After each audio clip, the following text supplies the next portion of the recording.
Hello, I am Sam Smith, and this is Sam's MCAT Basics. This podcast covers the most important topics put out on the AAMC MCAT each year, and I determined this list by going through all the official practice materials that the AAMC puts out, and also some third-party practice material, and just put together this big list of topics that consistently kept on showing up, and ranked those topics and made podcasts out of it. This podcast is the first in a series of podcasts covering genetics. So this one's going to cover some basic laws that rule genetics, evolution, chromosome theory, mitosis and meiosis, and you should definitely pay attention there because that's a huge topic on the MCAT. And I'm also going to cover inheritance patterns. And this is one of those topics that's going to be super high yield. You're going to see at least 5 of these kind of questions on the biological and biochemical foundations of living systems section of the MCAT. And just a note, it is very information dense. So listen to this multiple times, listen to it forwards, backwards, inverse, whatever you got to do to get the information into your brain.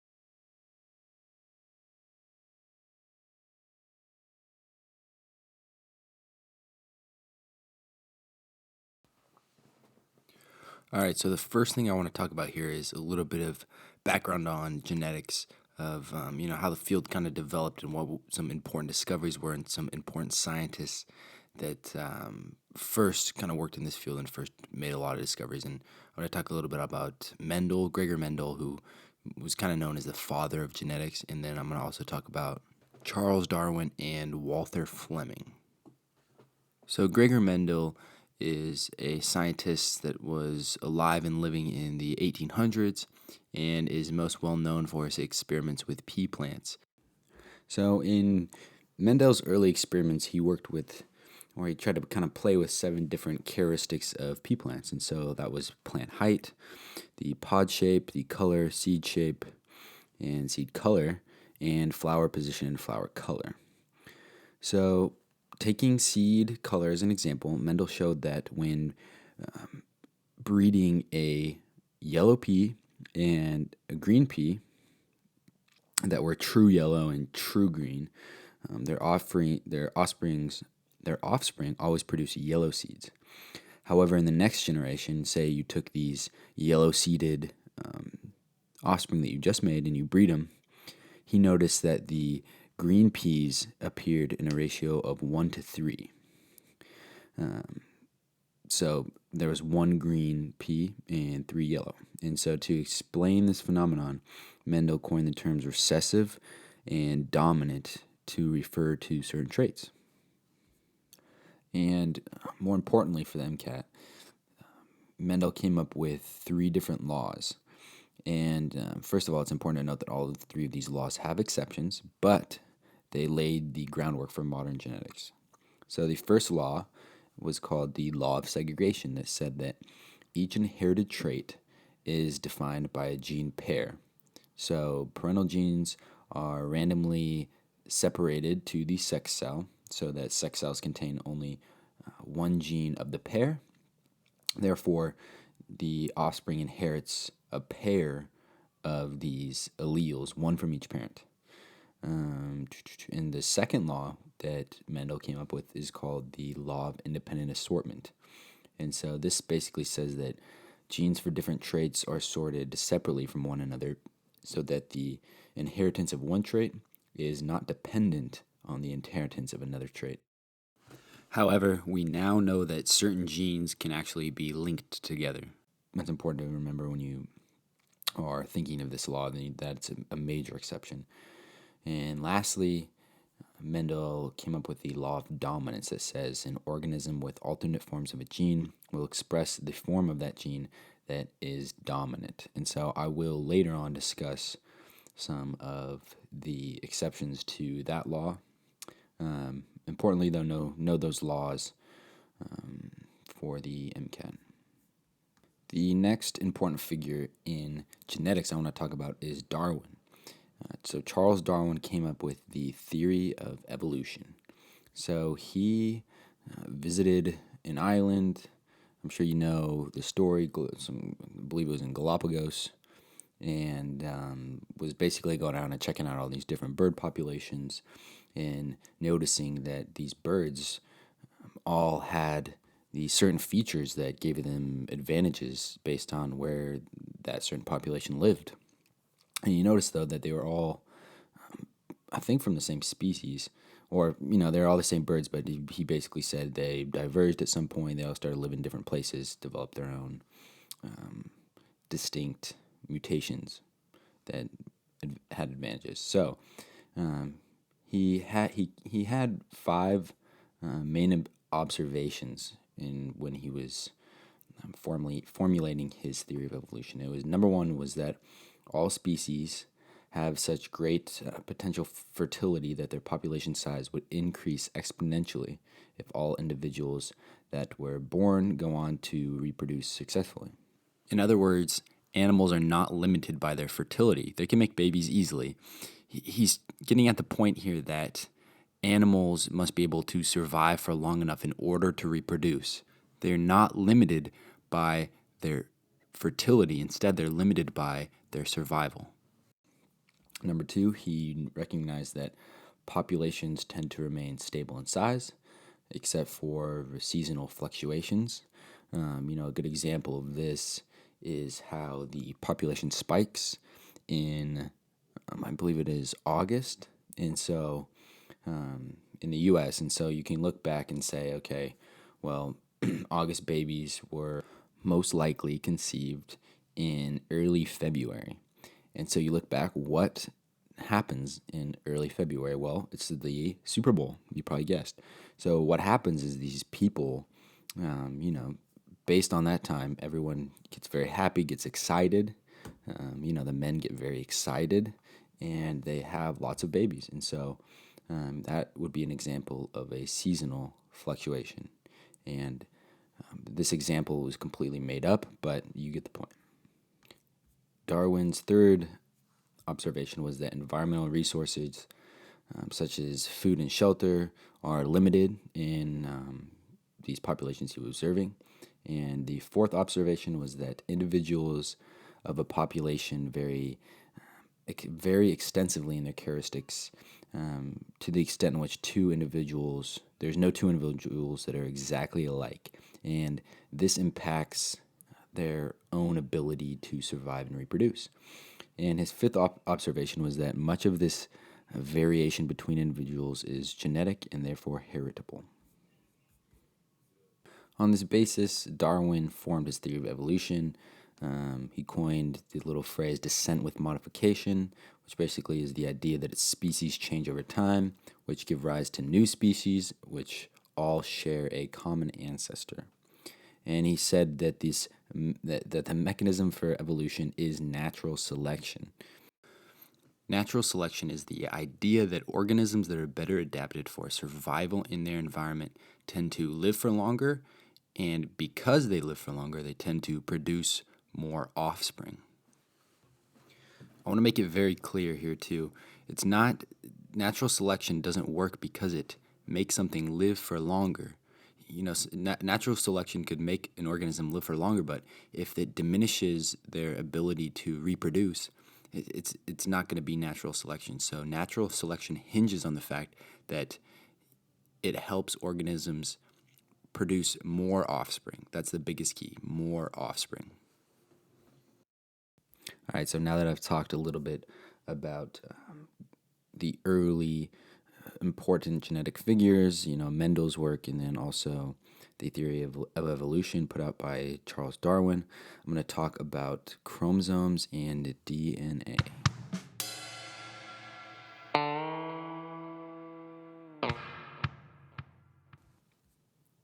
In the middle of the 19th century, Walther Fleming, an anatomist from Germany, discovered a fibrous structure within the nucleus of the cell.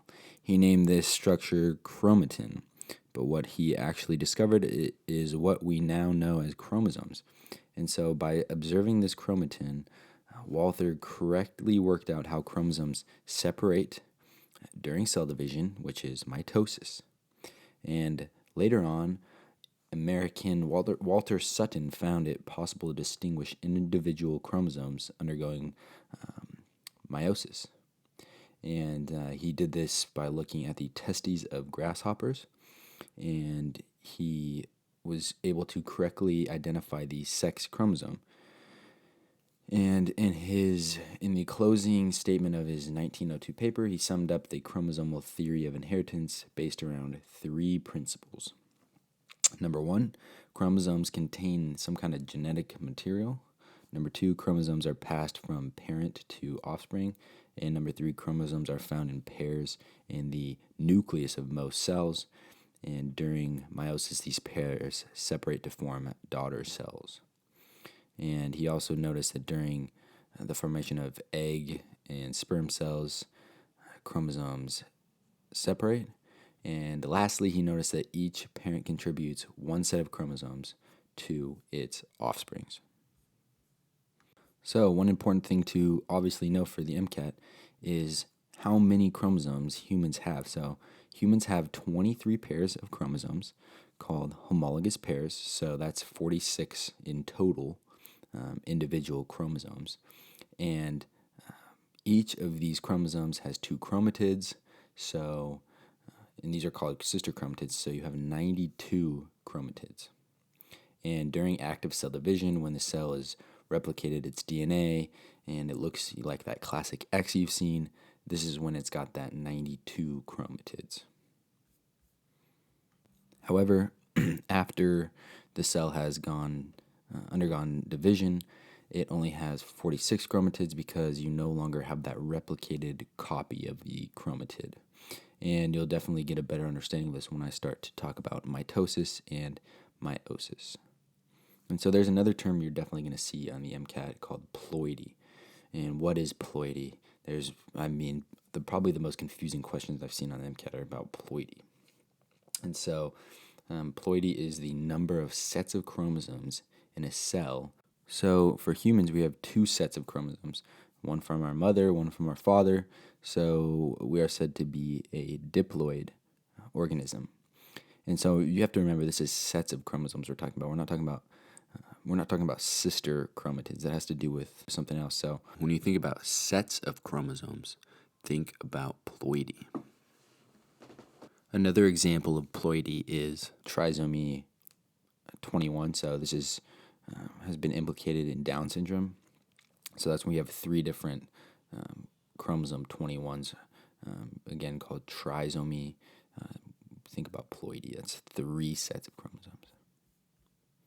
So again, humans have 23 chromosomes, and of these chromosomes, one of them are the sex chromosomes. And so these sex chromosomes are chromosome 23, and these are either the X or the Y chromosome. And so males have an X chromosome and a Y chromosome, and females have 2 X chromosomes.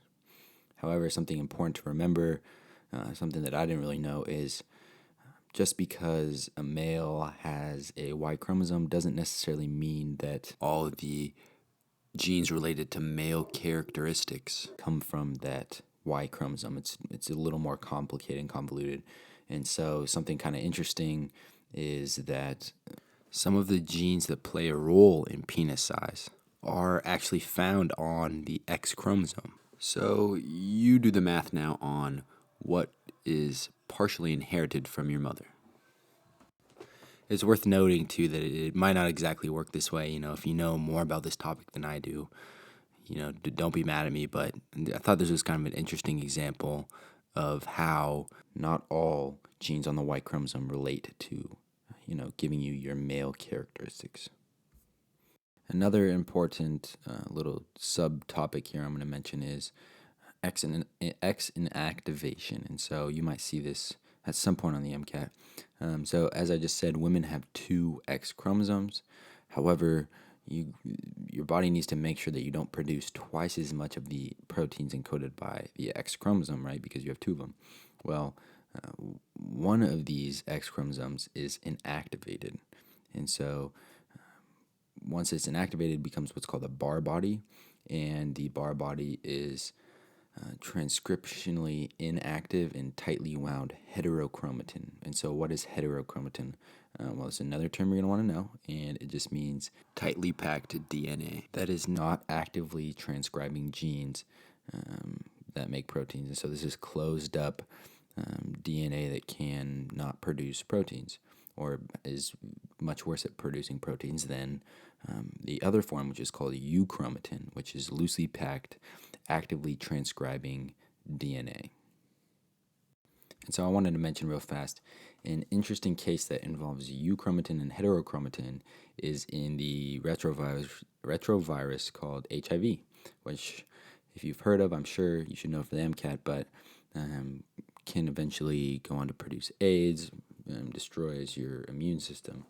And so HIV integrates its genome into human cells. It's a retrovirus. So what it does is it has an RNA genome, which then uses reverse transcriptase to make single-stranded DNA, which then is integrated into your genome.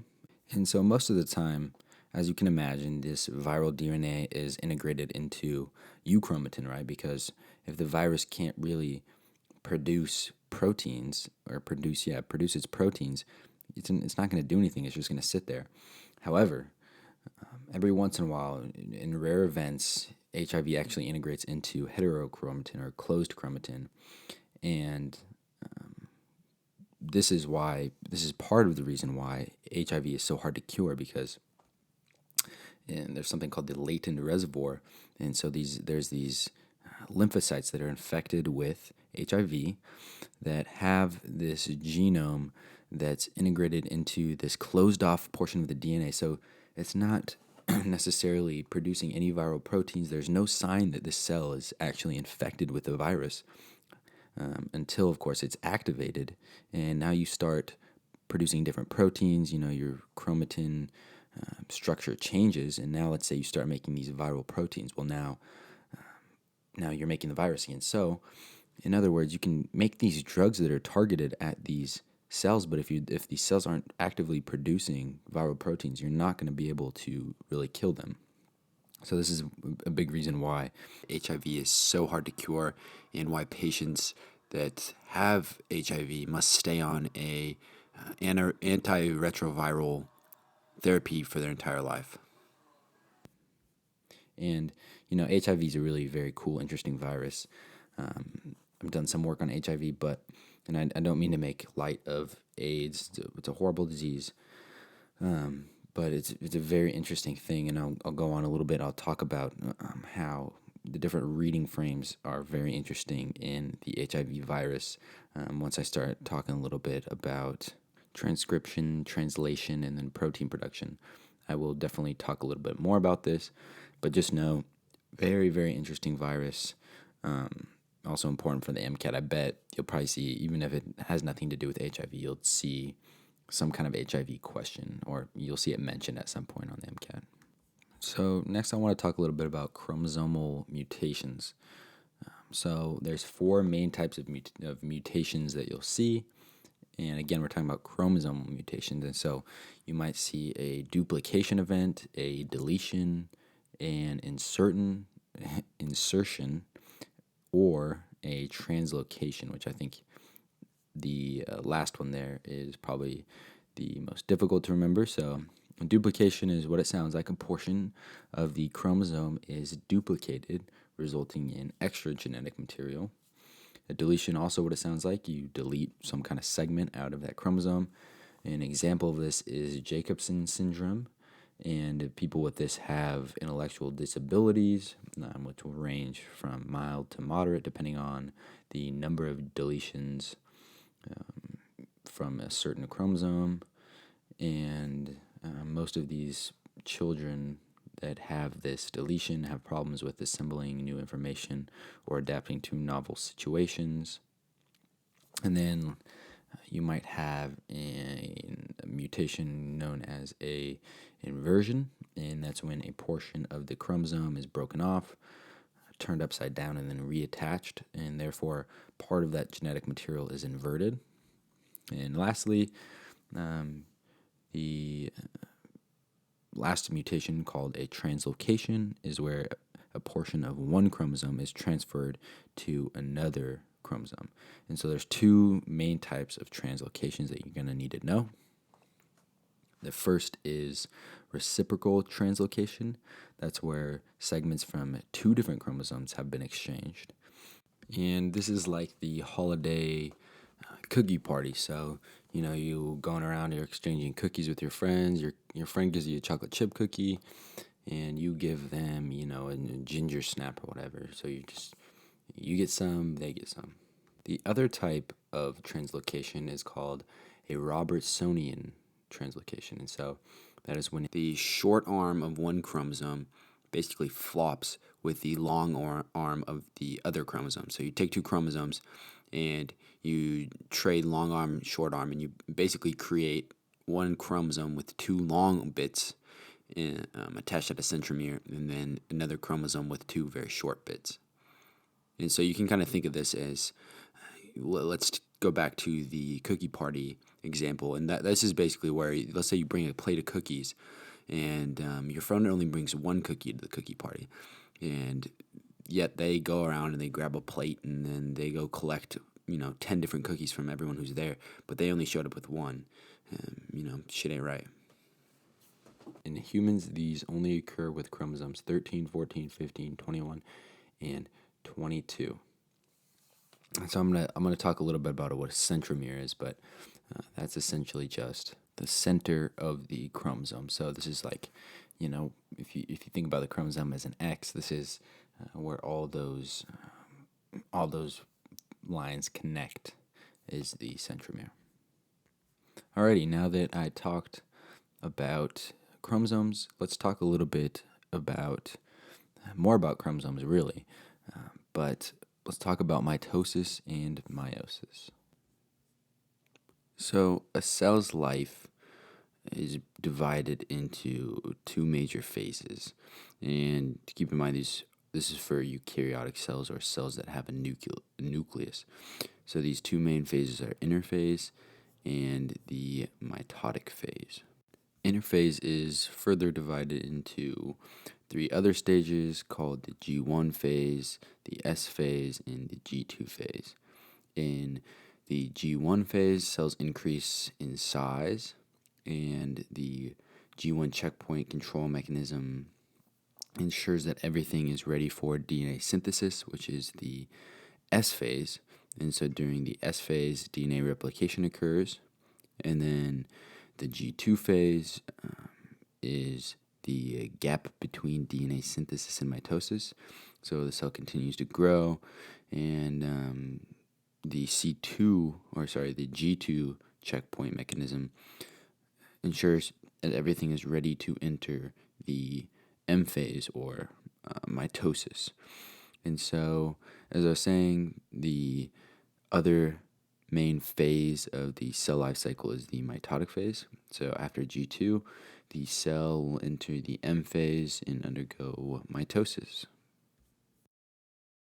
Mitosis is somatic cell division. So essentially, this is the division of your somatic cells, which are the cells that are not your gametes, or are not your cells that can go on to produce babies.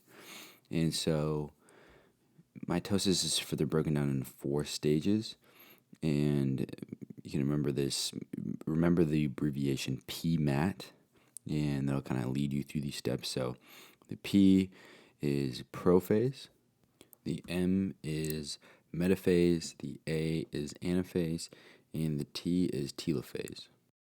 PMAT. So let's start with the first stage. What happens in prophase? So in prophase, the nuclear envelope breaks down, chromatin condenses, the centrosomes separate, and the mitotic spindle is formed. So you can picture these this wild kind of flowy chromatin condenses into these X-shaped chromosomes. Your nuclear envelope starts to disintegrate, boom, and then your centrosomes separate, and again, your mitotic spindles are formed. And then in the next stage, metaphase, kind of what it sounds like, the DNA or these chromosomes meet at the metaphase plate. And so I remember, metaphase, they meet at the metaphase plate.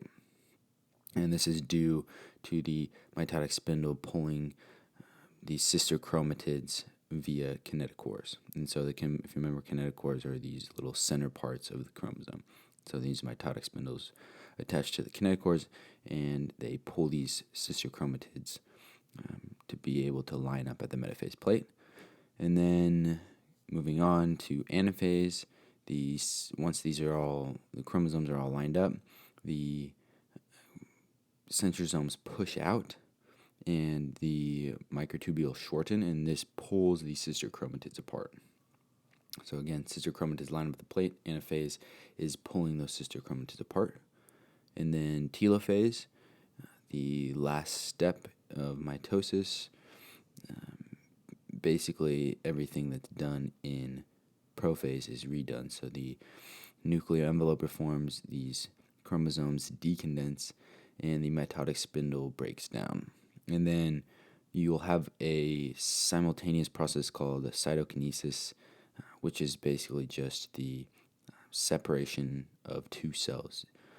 So you form a cleavage furrow, and these two cells pop off from each other and produce two identical daughter cells. And it's important to mention that mitosis produces two equivalent cells. So you remember, these sister chromatids are just the exact same chromosomal information, just duplicated. So they're duplicates of each other. So when you pull them apart, yes, you have less total material, but you have still the same material is there. So it encodes all the same proteins, etc. You're not losing any information. You're losing the amount of overall information.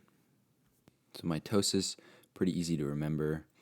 Again, somatic cells, and remember that it is the little term to remember is PMAT. And remember, so know for the MCAT what's going on in each step, and then just the order of these steps. All right, so moving on to meiosis now. And so meiosis is very similar to mitosis, except for that it is in gametes, which are the sex cells. So I'm going to go through the steps again like I did for mitosis. However, after that, I'm going to harp on kind of these main differences between mitosis and meiosis, because I think those are really important to have a really firm grasp on. With meiosis, the acronym to remember is exactly the same, only you say it twice. So it's PMAT, PMAT. So you go through prophase 1, metaphase 1, anaphase 1, telophase 1, and then you go on to prophase 2, metaphase 2, anaphase 2, telophase 2. And so in prophase 1, very similar to mitosis, is the following steps happen. So chromosomes begin to condense, and the nuclear envelope begins to break down.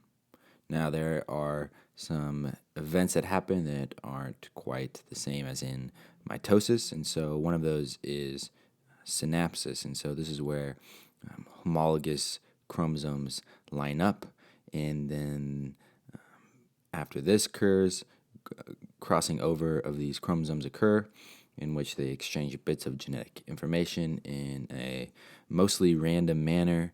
This results in the creation of recombinant chromosomes. And again, we're talking about prophase 1 of meiosis here. And then in metaphase 2, the spindle fibers attach to chromosomes, and these chromosomes are pulled or pushed into to line up at, again, the metaphase plate. This time, though, homologous pairs of chromosomes line up at the metaphase plate, not just the individual chromosomes. And so if you go look at a picture of this, you'll see exactly what I'm talking about. But again, this time it's the actual homologs themselves, not just the sister chromatids that are lined up. And then in anaphase 1, the homologous chromosomes are pulled apart and start to move towards opposite ends of the cells, and the sister chromatids of each chromosome remain attached to each other at the kinetochore. And that's in contrast to mitosis. And then finally, in telophase 1, these chromosomes are at the opposite poles from each other. And then, you have some of these things that happened in prophase are essentially redone in telophase. So the nuclear membrane reforms, chromosomes decondense, and you continue on and go into Meiosis II. And also important to note that in telophase 1, you have cytokinesis. So again, these cells split apart and you form two daughter cells. And these daughter cells are not identical to each other. They are now haploid. So now they have only a single copy of each chromosome. So now moving on to Meiosis II. So Meiosis II is basically, it is for all intents and purposes the exact same as mitosis. So remember again, you got prophase, which is where the chromosomes condense and the nuclear membrane starts to dissolve. Next you have metaphase 2, which is where the sister chromatids line up along the metaphase plate. And this time during anaphase 2, which is the next step, the sister chromatids are separated and they move to opposite ends of the cells. And then during telophase 2, you reform the nuclear membrane, the chromosomes decondense, and you have cytokinesis again, where you split into two daughter cells. And it's also important to note, though, that unlike mitosis, these daughter cells are not going to be the same because you had crossing over events occur all the way back in prophase 1.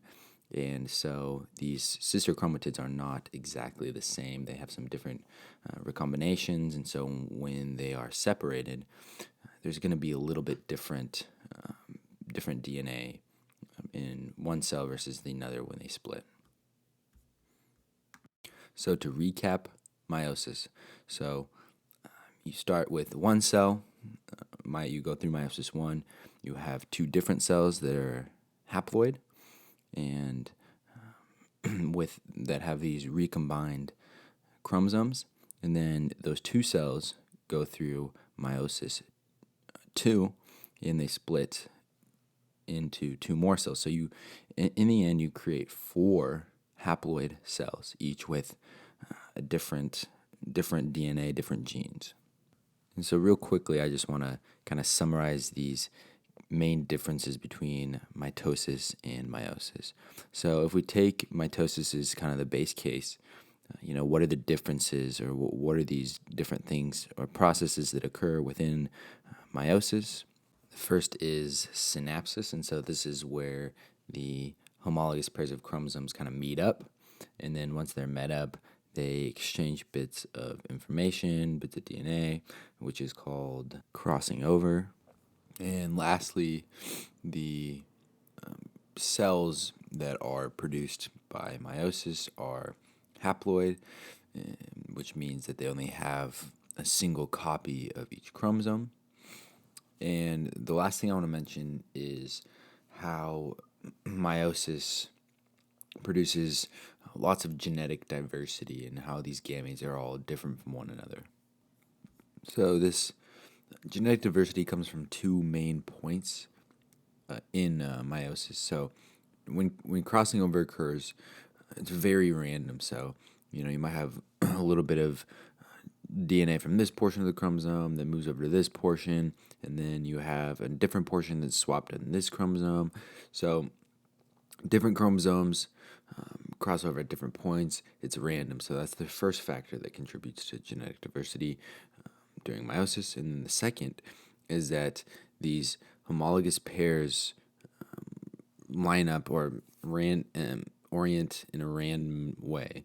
So in metaphase 1, as I said, these homologous chromosomes line up at the metaphase plate. And so you might have one of these line up on the right side of the plate, the other the left, or you might have the other way around.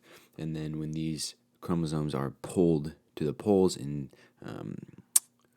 cytokinesis occurs and these individual cells form, the chromosome that was on the right is going to be in the cell on the right, as the chromosome on the left of the metaphase plate is going to be in the different cell. So that lining up is random, and so you're going to randomly receive one of these chromosomes. And there's 23 different chromosomes, so you're going to receive kind of a random assortment of those 23. So some are going to go to the cell on the right, some to the left, and again, that lining up is random, and that contributes to genetic diversity. And just to illustrate this point, this random orientation of homologous pairs of chromosomes alone, without even considering crossing over, allows for over 8 million different types of possible gametes. So just keep in mind that alone contributes a lot to genetic diversity.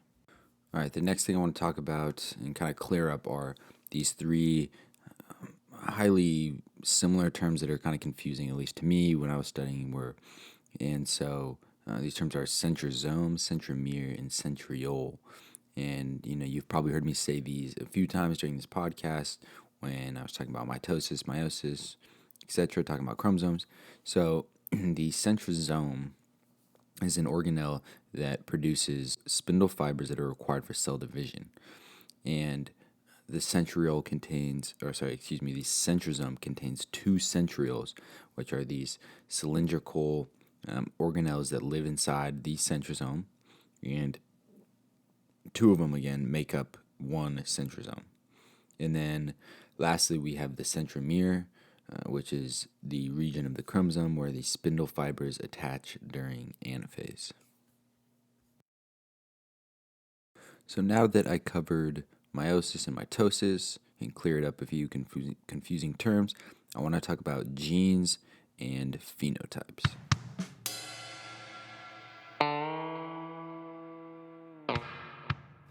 So you have two copies of each gene, one from your mom, one from your dad, and this is based on the fact that your sex cells are haploid. They combine, diploid. You have the one copy from the sperm from your dad, one copy from the egg from your mom. And these two copies are called alleles, and they can be slightly different from one another. And these differences can cause variations in the proteins that are produced, and they can also change protein expression, i.e. when, where, and how much protein is made. And variations in these proteins, or different proteins produced, can affect visible traits, which are also called phenotypes. And so, example of a phenotype is something like height, hair color, skin color, etc. A similar term you might hear is genotype, and this describes the genetic makeup. So, you can have something like homozygous dominant, so you have the two of the dominant alleles. You can have heterozygous, which is you have one of the recessive alleles, one of the dominant alleles, or you can have homozygous recessive, so you have two of these recessive alleles.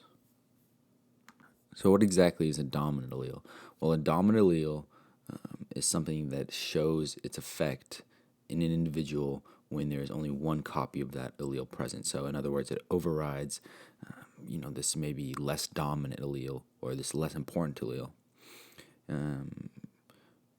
And so, for example, let's say that the allele for brown hair is dominant. So let's say, for example, someone has the one allele for brown hair and one allele for yellow hair. well, that person's going to have brown hair. They're going to express the dominant trait. Obviously, this is just a made-up example, but that's kind of a simple example to show how that works. And so, on the other hand, a recessive allele only shows its effect if this individual has two copies of the recessive allele. So again, say the blonde hair trait is recessive, well then you must have two of these recessive alleles in order for you to have blonde hair. You can kind of think of it as like the weak allele, and usually this corresponds to a dysfunctional protein or some mutation that changed the function of a protein. So say you had like a single base mutation, you get an A to a G, and then that changes the amino acid in a protein, which results in loss of some function because you changed an amino acid in the substrate pocket, and now that enzyme doesn't work as well. So that's kind of how a recessive allele usually works. It's usually caused by loss of function in the protein that this allele encodes for. So as I said, alleles can have this kind of dominant recessive relationship, or they can have these more complex relationships. And so the cases I just talked about are cases in which these alleles have a relationship called complete dominance. So one phenotype or one genotype is dominant over the other. However, you can have codominance as well. So for codominant traits, the heterozygous genotype, so where you have two different alleles, would show both phenotypes. So a good example of this comes in the form of how blood types work. So there's 4 different blood types in principle. There's A, B, AB, and O. And the way it works is that these specific blood types correspond to the antigens that are present on the surface of the red blood cell. So, blood type A has the antigen A on the exterior of the red blood cell, and the blood type B has antigen B on the exterior. Well, when you have both those alleles, A and B, you're going to have both those antigens, so you express both those phenotypes. And then for blood type O, there is no surface antigen that's expressed. In other words, there is no antigen A or antigen B expressed on the exterior of the red blood cell. And these people that have, only the A blood type, well, they're going to have antibodies that are anti-B. So your body will have these antibodies that will come and bind to antigen B and will basically kill that red blood cell.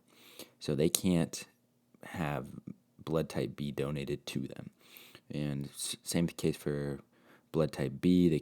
People can't have antigen A blood donated to them because you have an anti-A antibody that's going to bind and kill it.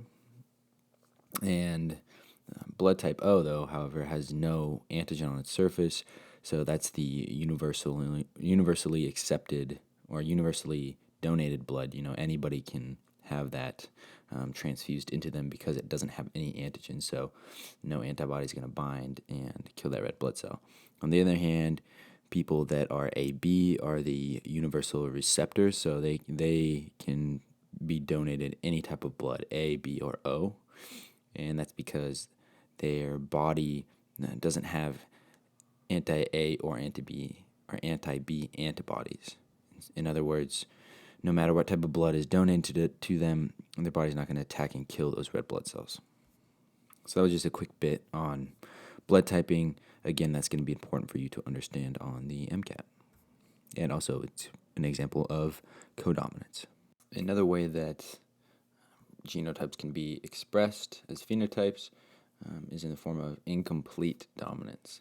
So in incomplete dominance, there's going to be a kind of hybrid shown for the heterozygous genotype. So A good example of this is flower color. So let's say the genotype AA causes red flowers and the genotype BB causes white flowers. Well, then the genotype AB, which is the heterozygote, is going to show pink flowers. So those flowers are going to look pink. So important to remember for incomplete dominance is that the heterozygous genotype is going to show a hybrid phenotype, or a phenotype that's in between the homozygous, dominant, homozygous, recessive phenotypes. All right, and real quickly, I want to go over a few other genetic terms that kind of relate to phenotype and genotype. And so the first is genetic leakage. And so this is, it sounds kind of funny, but it is the flow of genes from one species to another that can create hybrid species. So if you remember a long time ago, there's a story about how a lion and a tiger mated, and they had this rare but exclusive animal at a zoo called a liger. You can come check out the liger. So that's an instance of genetic leakage. And then you can have penetrance. And in genetics, penetrance is the proportion of individuals carrying a particular allele of a gene that also express the phenotype. So, I think a lot of times we assume that's 100%, that if you carry this gene, you're going to show the phenotype no matter what. Well, in reality, it's usually a little bit of less than 100%. So, for instance, inherited breast cancer can come in the form of mutations to the BRCA1 gene. And so females with a mutation in the BRCA1 gene have an 80% lifetime risk of developing cancer. And it's not 100%, it's not like you have this mutation, you're going to get the disease, which is cancer in this case. It's going to be a little less than 100%, it's 80%. So the penetrance for this particular condition is 80%. So that's how you can say. And then another term you're going to see is expressivity, and this is to what degree a penetrant gene is being expressed. So say you have a red flower, this would be how brightly colored the leaf is, how bright red this leaf or petals of the flower are. In other words, how much of this red pigment is being produced as a protein. And again, that is expressivity. And so this is a gene that is expressed. So just remember that this is a gene that is penetrant or expressed as a phenotype. All right, so that ends it for podcast 7A on genetics. I'm going to talk next podcast a little more about genetics. I'll talk a little bit about inheritance patterns, sex-linked traits, what those look like as they're inherited from generation to generation. I'll move on to talk about gene expression, the regulation of gene expression. Then I'll end by discussing some of the common laboratory techniques that are used in molecular biology in terms of studying genetics and gene expression that you should know for the MCAT. As always, thanks for listening to the podcast. Hope it was helpful in your studying.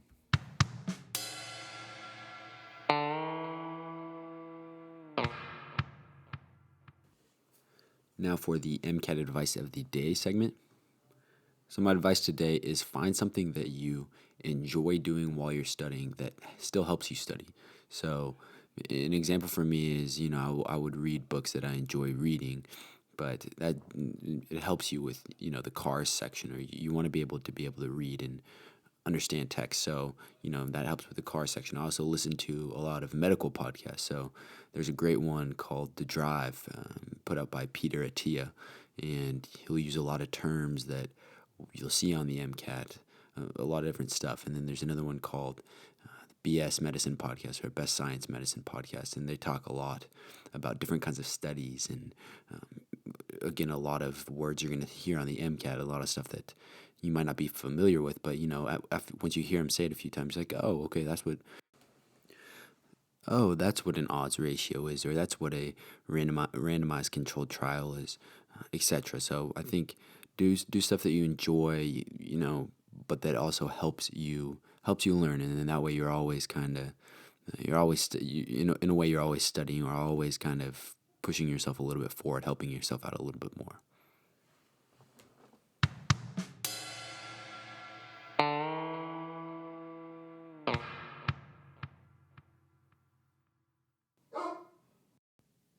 Come on, Murph. I'm trying to podcast over here, dude.